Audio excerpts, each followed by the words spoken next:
मैं रचना शर्मा। चढ़ती कला टाइम टीवी देख रहे हैं सभी दर्शकों का स्वागत करती हूं। आप देख रहे हैं हिंदी के समाचार। समाचारों की शुरुआत से पहले एक नजर आज की मुख्य सुर्खियों पर।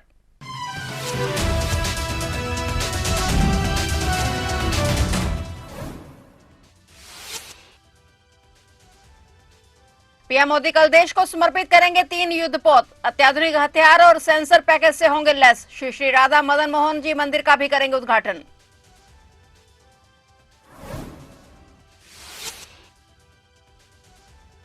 आज अखनूर में विरासत संग्रहालय का उद्घाटन। रक्षा मंत्री, सीडीएस, एलजी और सीएम सहित बड़े अफसर शामिल। पूरे इलाके में हाई अलर्ट।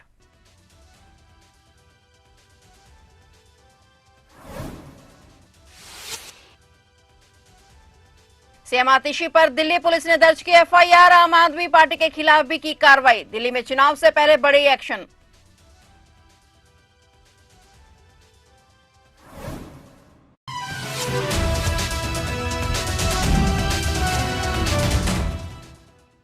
और अब समाचार विस्तार से। प्रधानमंत्री नरेंद्र मोदी कल बुधवार को महाराष्ट्र दौरे पर देश को 3 नए युद्धपोत समर्पित करेंगे। पीएमओ के मुताबिक 3 प्रमुख नौसैनिक युद्धपोतों आईएनएस सूरत, आईएनएस नीलगिरी और आईएनएस वागशीर को राष्ट्र को समर्पित किया जाना रक्षा विमान और समुद्री सुरक्षा में वैश्विक नेता बनने के भारत के सपने को साकार करने की दिशा में एक महत्वपूर्ण छलांग है। साथ ही प्रधानमंत्री नवी मुंबई में एस्कॉन की परियोजना के अंतर्गत श्री श्री राधा मदन मोहन जी मंदिर का भी उद्घाटन करेंगे। 9 एकड़ में फैली इस परियोजना में कई देवताओं के विग्रह के साथ एक मंदिर, एक वैदिक शिक्षा केंद्र, प्रस्तावित संग्रहालय, सभागार और उपचार केंद्र शामिल हैं। INS Nilgiri 17A stealth frigate project का पहला जहाज है। इसे भारतीय नौसेना के युद्धपोत डिजाइन ब्यूरो ने डिजाइन किया है और यह स्वदेशी फ्रिगेट की अगली पीढ़ी को दर्शाता है। आईएनएस सूरत 15B श्रेणी के गाइडेड मिसाइल डिस्ट्रॉयर प्रोजेक्ट का चौथा और अंतिम जहाज है। यह दुनिया के सबसे बड़े और सबसे प्रशिक्षित विध्वंसक जहाजों में शुमार है। इसमें 75% स्वदेशी सामग्री है जो अत्याधुनिक हथियार, सेंसर पैकेज और उन्नत नेटवर्क केंद्रित क्षमताओं से लैस है।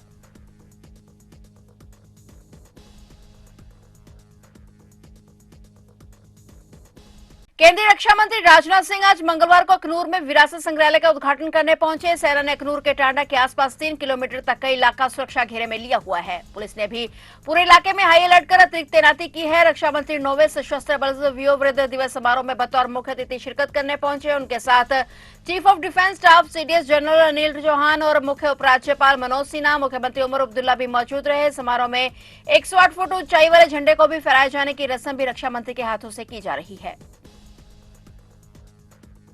सिंगापुर के राष्ट्रपति थरमन शनमुगारत्नम 5 दिवसीय यात्रा पर आज मंगलवार को भारत पहुंच रहे हैं। उनकी यात्रा का मकसद दोनों देशों के बीच संबंधों को नई गति प्रदान करना है। थरमन की यह सिंगापुर के राष्ट्रपति के रूप में पहली भारत यात्रा है। उनका यह दौरा भारत और सिंगापुर के बीच कूटनीतिक संबंधों के 60 साल पूरे होने के अवसर पर हो रहा है। इस यात्रा से भारत सिंगापुर संबंधों के नए शिखर पर पहुंचने की उम्मीद है। इस दौरान ऊर्जा, औद्योगिक पार्क और कौशल विकास जैसे गैर पारंपरिक क्षेत्रों पर ध्यान केंद्रित किया जाएगा। और अपने भारत दौरे के दौरान थरमन राष्ट्रपति मुर्मू, पीएम मोदी से भी मुलाकात करेंगे। 16 जनवरी को राष्ट्रपति भवन के प्रांगण में थरमन का औपचारिक स्वागत किया जाएगा। अपनी यात्रा के दौरान थरमन राष्ट्रपति द्रौपदी मुर्मू के साथ चर्चा करेंगे, जो उनके सम्मान में एक भोज का आयोजन भी करेंगी। इस दौरान वह 17 से 18 जनवरी तक ओडिशा का भी दौरा करेंगे। दिल्ली में चुनाव होने वाले हैं और इसी के बीच पुलिस ने दिल्ली के मुख्यमंत्री आतिशी के खिलाफ एफआईआर दर्ज की है। वहीं आम आदमी पार्टी के खिलाफ भी मामला दर्ज किया गया है। नई दिल्ली जिले के नॉर्थ एवेन्यू थाने में आम आदमी पार्टी के खिलाफ मामला दर्ज किया गया है। आरोप है कि आम आदमी पार्टी फर्जी फोटो लगाकर प्रचार कर रही है। दिल्ली पुलिस ने इस मामले की जांच के लिए एक कमेटी गठित की है। वहीं गोविंदपुरी में मुख्यमंत्री आतिशी पर सरकारी वाहन के चुनाव में इस्तेमाल करने पर एफआईआर दर्ज की गई है। किसान नेता जगजीत सिंह डल्लेवाल की तबीयत हर पल बिगड़ रही है और उन्हें बोलने में समस्या आ रही है। उनके अंग शिथिल हो रहे हैं। उनके बीपी, शुगर और अन्य टेस्ट भी सामान्य नहीं है। डॉक्टरों की टीम 24 घंटे उन पर नजर रख रही है, लेकिन डल्लेवाल अपनी जिद पर अड़िग हैं। वो अपना आमरण अनशन नहीं तोड़ेंगे। आज डल्लेवाल के अनशन का 50वां दिन हो गया है। वहीं किसान संगठनों ने एकजुट होकर केंद्र के खिलाफ बिगुल बजा दिया है। अब किसान संगठन दिल्ली कूच के बारे में बड़ी घोषणा करेंगे। 18 जनवरी को दिल्ली घेराव पर फैसला होगा। 18 जनवरी को सुबह 11 बजे पातला के श्री गुरु तेग बहादुर साहिब गुरुद्वारा में बैठक बुलाई गई है। किसान नेता सवन सिंह पंदेर ने कहा कि जल्द ही आंदोलन को मजबूती के साथ गति भी मिलेगी। 18 जनवरी की बैठक अहम होगी। सभी फॉर्म अपनी पुनी यूनियनों से बातचीत करेंगे और फिर दोबारा बैठक में आगे की रणनीति तय होगी।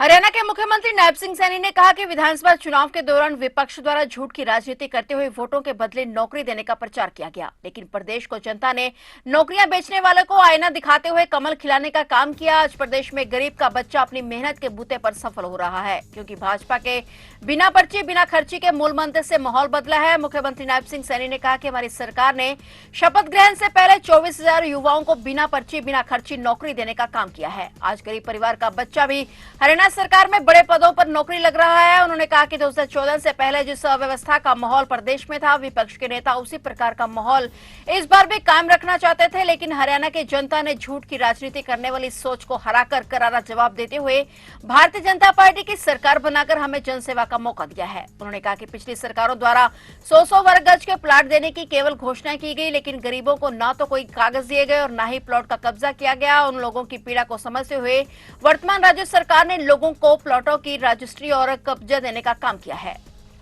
अरे वोट की नहीं, ये गरीब व्यक्ति के सम्मान की बात है। आज गरीब परिवार का बच्चा भी सर ऊंचा करके हरियाणा सरकार में नौकरी लग जाता है। ये सिस्टम अगर बना है, ये नरेंद्र मोदी जी के नेतृत्व वाली सरकार में बना है। हमने हरियाणा का पिछले 10 वर्षों में एक मजबूत विकास किया और चुनाव से पहले की बात, मैं इसी सोनीपत की पवित्र भूमि के ऊपर आया था। ये लोग बोलते थे कि हमने 100 गज का प्लाट दिया, परंतु किसी को न कागज दिए थे न कब्जा दिया था। मैंने अधिकारियों को बोला था कि मैंने सब लोगों को कागज भी देना है, कब्जा भी देना है, और सोनीपत की भूमि के ऊपर आकर के 100 गज प्लाट का कागज और कब्जा देने का काम ये हमारी सरकार ने किया है। ये गरीब के हित के अंदर मजबूती से हमारी सरकार एक एक कदम उठा रही है। और हमने ये भी निर्णय किया, पहले फेज के अंदर आगे भी मैंने रजिस्ट्रेशन शुरू किया था। मैंने तभी बोला था यहीं सोनीपत की इस भूमि के ऊपर भी रजिस्ट्रेशन खोल दीजिए। अगर किसी को 100 गज का प्लाट नहीं मिला, हमारी सरकार देने का काम करेगी। पहले फेज के अंदर 1 लाख परिवारों को 100 गज का प्लाट देने का काम जल्दी ही ये हमारी सरकार करेगी। हमने उसकी पूर्ण तैयारी कर ली है।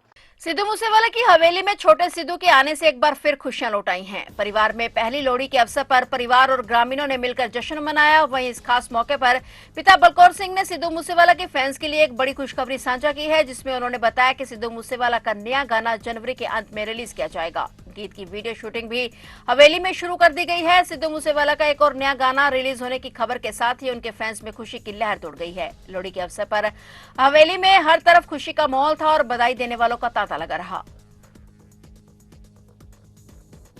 पंजाब के सबसे बड़े त्योहार लोहड़ी पर्व की खुशियां एक परिवार के लिए मातम में बदल गई। पंजाब के अमृतसर में एक युवक की पतंग को उड़ाने के लिए इस्तेमाल की जाने वाली चाइनीज डोर से गला कटने से मौत हो गई। इस घटना के बाद से परिवार को रो रो कर बुरा हाल है। वहीं घटना की जानकारी मिलते ही पुलिस भी मौके पर पहुंची। पुलिस मामले की जांच कर रही है। शव को कब्जे में लेकर पोस्टमार्टम करवाया जा रहा है। थाना अजनाला के पुलिस ने अज्ञात आरोपितों के खिलाफ हत्या का मामला दर्ज कर लिया है। घटनास्थल के आसपास पतंगबाजी करने वालों की पहचान की जा रही है। जानकारी के मुताबिक पवनदीप सिंह 19 वर्ष का और वह मेहनत मजदूरी कर परिवार पालने में अपने पिता का सहयोग करता था। वह बाइक पर सवार होकर किसी काम से घर के लिए बाहर गया था और लौटते समय अजनाला के पास उसकी गर्दन पर प्लास्टिक की डोर फिर गई। डॉक्टरों के मुताबिक श्वास नली कट जाने के कारण पवनदीप सिंह की मौत हो गई।